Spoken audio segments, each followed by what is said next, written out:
Biogas plant है। Okay. Syntax का है ये प्लास्टिक ठीक है। का। इसका लगभग आयु 20 वर्ष 25 वर्ष है।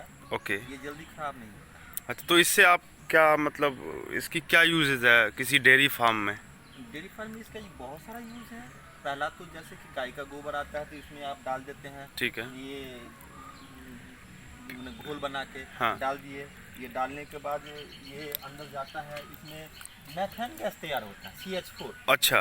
CH4। और इसका ये है कि आप अगर इसका यूज़ कर लेते हैं तो ठीक है, अगर यूज़ नहीं कर पाए तो ये पानी बन जाता है, ठीक है।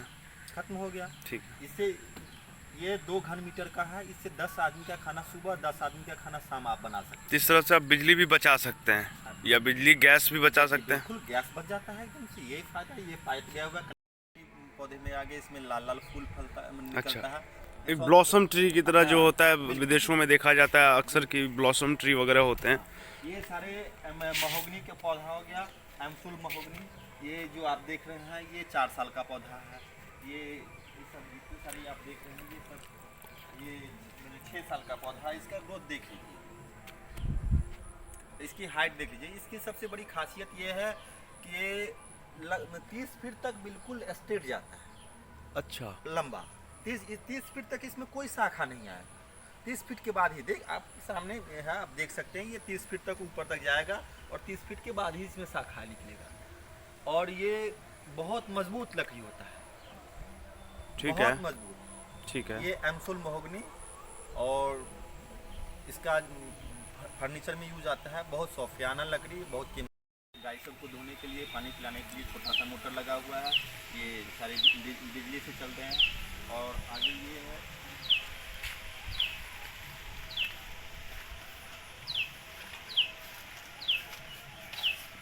ये मोटर हो गया, ये पानी मोटर है। ये बोरिंग अच्छा। खेती के काम के लिए। अगर हरे चारे की सबसे कम पाई हो जाती है, हम्म। बरसात में हरा चारा नहीं मिल पाता, बिल्कुल। तो उस समय के लिए सबसे पहली बात यह है कि आप जैसे फरवरी में या मार्च में सरगम सुजान ठीक है। की बुआई करते हैं। तो सरगम सुजान की बुआई करते हैं, उसमें मक्का की भी बुआई करते हैं। तो साइलेज बनाइए। ठीक है। साइलेज, साइलेज क्या है? ये हरा घास को कुट्टी काट के एयर टाइट करके पैक करके अगर डाल देते हैं, उसमें एयर नहीं जाना चाहिए। 22 दिनों के बाद उसमें अमोनिया बन जाता है, और अमोनिया बनने के बाद उसमें खट्टा मीठा हो जाता है। आप अगर उसको जैसे कि बरसात में अभी हरा चारा उपलब्ध नहीं हो पाता, तो उस समय में उस साइलो बंकर से जो हम बनाए हुए हैं, साइलो बंकर से आप हरा चारा निकालिए और मवेशियों को खिलाइए। बरसात में हरा चारा की कम। ये चाफ कटर मशीन है। ये इलेक्ट्रिक सिस्टम से चलता है। ठीक है। इसमें मोटर लगा हुआ है। ये इलेक्ट्रिक से काट लीजिए। अगर इलेक्ट्रिक नहीं है, क्योंकि ये एक्चुअली ये रूरल एरिया है, तो इसमें होता क्या है, जो कभी तूफान आया तो तार टूट गया तो बिजली नहीं है, तो 3-3 दिनों तक बिजली नहीं है। या क्या कहते हैं जी, बहुत सारे पेड़ पौधा हैं जो 11,000 वोल्ट में सटा हुआ था, कहीं से टच कर गया, तो बराबर इलेक्ट्रिसिटी का प्रॉब्लम यहाँ पे रहता ही है। ठीक है। तो जब इलेक्ट्रिसिटी का प्रॉब्लम रहता है तब आप इंजन स्टार्ट कर लीजिए, और ये इंजन से चलता है। इसका फीता बेल्ट लगा के इसको चला लेते हैं। इससे चारा काटने में मैंने सुविधा हो जाती है। मवेशी के में फूड मैंने क्या बोलते हैं, दाना। हाँ हाँ। दाना का सारा व्यवस्था है, सारे में रखे हुए हैं। जैसे इसमें मसूर हो गया, इसमें मक्का हो गया, उसमें गेहूँ हो गया, ये सारे। बड़े बेहतर ढंग से मैं देख पा रहा हूँ कि आपने बहुत ही बेहतर तरीके से पशुओं के लिए, मवेशियों के लिए आपने चारा का व्यवस्था किया है, ताकि वो बरसात में बड़े ड्रमों में आपने रखा है ताकि वो नुकसान ना हो। बिल्कुल, मॉइस्चर आ जाने के बाद थोड़ा सा खराब होता है, लेकिन वही बचाव के लिए रखे हुए। इधर ये आपका हो गया सूखा चारा, जो आपको हमेशा ये उपलब्ध। ये आप मई के महीने में आप इसको स्टॉक कर लेते हैं। ये हर एक जगह उपलब्ध हो पाता है। ये ये इसके गेहूं बाद, का भूसा है। हाँ, ये गेहूं का भूसा है। वैसे अब जैसे धान की कटाई होगी तो बिचाली का भी कुट्टी काट के स्टॉक कर सकते हैं। वो एरिया के ऊपर डिपेंड करता है कि कहाँ पे क्या कैसे उपलब्ध हो पाता है। ठीक है। तो ये तो आप चारा हमेशा स्टॉक कर लीजिएगा। ये अगर स्टॉक है आपके पास तो दाना के साथ खिला सकते हैं, या हरा चारा आपके पास उपलब्ध है, हरा चारा के साथ खिला सकते हैं। तो ये तो हो गया फूड मवेशी के लिए। ओके। कितने हैं? पहले स्टार्टिंग में तो बहुत सारी मवेशी, 42 मवेशी रखे थे, लेकिन सबसे बड़ी बात है कि लेबर प्रॉब्लम। अगर आप खुद एक्टिव हैं तो आपके पास 2-4 वर्कर हैं तो कर सकते हैं, वैसे नहीं कर सकते हैं। सब इसमें सबसे बड़ी बात आती है कि लेबर प्रॉब्लम, इसकी वजह से मैंने इसको घटा दिया। अभी हमारे पास प्रेजेंट में 7 मवेशियाँ हैं। ये सब ठीक है। ये गाय है, ये छोटा छोटा काफ है, ये बाछी है, इधर भी है, ये दिखाते हैं आपको।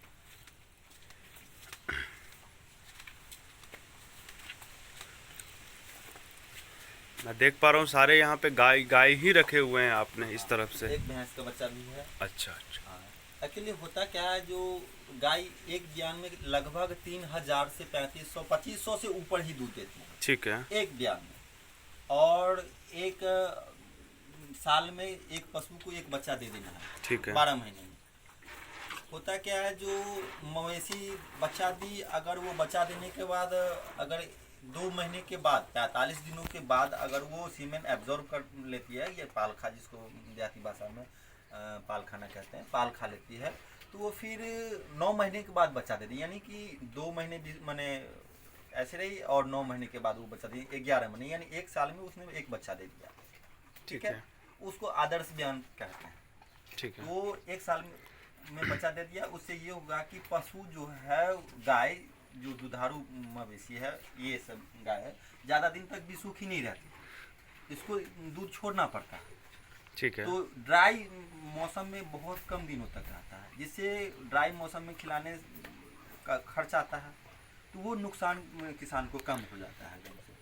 मैं देख पा रहा हूँ, क्या आपने इस मवेशियों के लिए कुछ, जैसे मैं रात के समय कुछ बिजली का आपने प्रबंध करके रखा है, या फिर मवेशी ऐसे अंधकार में ही रहते हैं? नहीं, उसके लिए सारा बिजली अच्छा। भी है और सोलर सिस्टम है। ये लाइट से लगे हुए हैं, सोलर सिस्टम का लाइट लगा अच्छा। हुआ है, पंखे भी लगे हुए हैं। तो आपने मवेशियों के लिए भी पंखे का व्यवस्था करके हाँ, रखा है? बिल्कुल। इस सबको तो पंखा क्या, इस सबको तो एसी लगाना चाहिए, लेकिन रूरल एरिया है इसलिए यहाँ नेचुरल हवा मिल जाता है, इसलिए कोई प्रॉब्लम नहीं, बहुत अच्छा है आपका सिस्टम। कृष्ण मोहन जी, जैसा मैं देख पा रहा हूँ यहाँ पे कुछ मत्स्य पालन के उपयोग में आने वाली कुछ जाल वगैरह भी रखा गया है। जी हाँ, हमारे पास तालाब हैं। ठीक है। और वैसे हायर किए हुए हैं तालाब वगैरह सब, अपना भी तालाब है, लगाए हुए हैं। मछली पालन का मेरा काम है, इसलिए नेट सब रखे हुए हैं, मछली निकालने में काम आता है। अच्छा, ठीक है। पशुपालन के साथ साथ अगर मत्स्य पालन भी होता है तो बेहतर है, इनकम ऑफ सोर्स का साधन हो जाता है। और समेकित कृषि प्रणाली ये है कि एक ही जगह में, छोटी सी जगह में आप बहुत सारा माने सिस्टम डेवलप करके एक साथ में थोड़ा काम कर सकते हैं। और क्या कहते हैं, इनकम ऑफ सोर्स आपका बढ़ जाता है। ठीक है। एक ही जगह में ढेर सारा काम, एक ही चीज़ से जुड़ा, सब ये सारे कृषि इंटर रिलेटेड चीज़ें हैं तो आप कर सकते हैं। एग्रीकल्चर से जुड़ा हुआ है, इसमें कोई दिक्कत नहीं। अभी नया सेट बनाया है ये गौशाला मवेशियों के लिए, ये दिखाइए।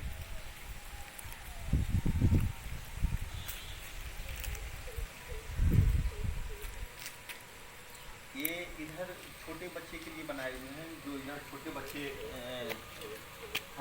खाना खाएंगे, इसके लिए ये सारा सिस्टम बनाए हुए हैं। और इधर जो है बड़ी मवेशी के लिए है, जो इधर बड़ी मवेशी खाना खाएगी, जो ये चारा के लिए हो गया, इसमें चारा आप डाल दीजिए, इसमें पानी भरा रहेगा 24 आवर, जो चारा खाइए, पानी पीजिए, कोई दिक्कत नहीं एकदम से। फिर इधर ये चारा हो गया, यानी कि इसमें भी एक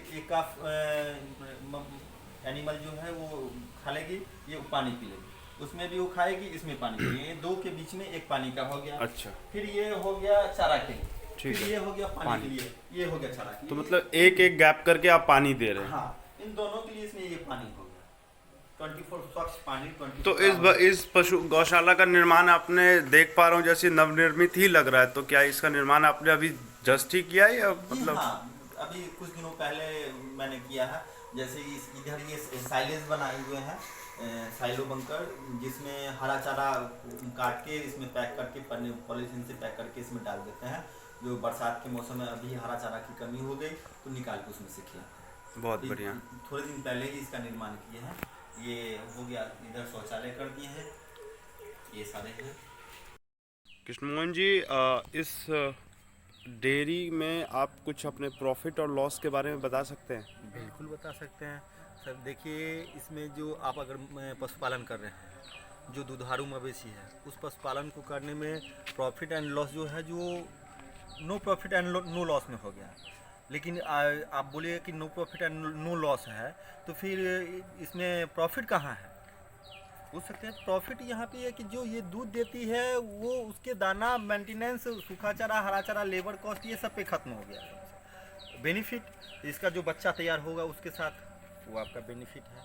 इसके बाद ये है कि इसका जो गोबर है, आप इसके एक प्रोडक्ट से कितने सारे यूज़ करते हैं और किस किस ढंग से आप इनकम करते हैं, उस पर डिपेंड करता है। तो इसका गोबर है, सबसे पहले उसको, उस गोबर से हम बायोगैस प्लांट में डालते हैं, तो उससे गैस निकल जाता है। अगर महीने में अगर 2 गैस सिलेंडर का बचत हो गया तो कितना, 1200 रुपये मिनिमम 1200 रुपये का बचत हो गया। इसके बाद वो जो गोबर निकलता है, उस गोबर से हम वर्मी कंपोस्ट तैयार करते हैं। वो वर्मी कंपोस्ट तैयार होता है, 1 केजी वर्मी कंपोस्ट का कीमत 14 रुपया पड़ता है। 10 केजी के हिसाब से आप काउंट कर लीजिए, तो महीने में 3 कुंटल हो गया। ठीक है। 3 कुंटल हो गया तो 14 या 4200 रुपया का आपका इनकम ये हो गया। जैसे गाय का गौमूत्र है, आप उसको क्या कहते हैं, पेस्टिसाइड में, कीटनाशक रूप में प्रयोग कीजिए, वो बचत हो गया। सब्जी सब पे उपयोग कीजिए, वो बचत हो गया। ये सब काउंट करके आपको बेनिफिट होगा।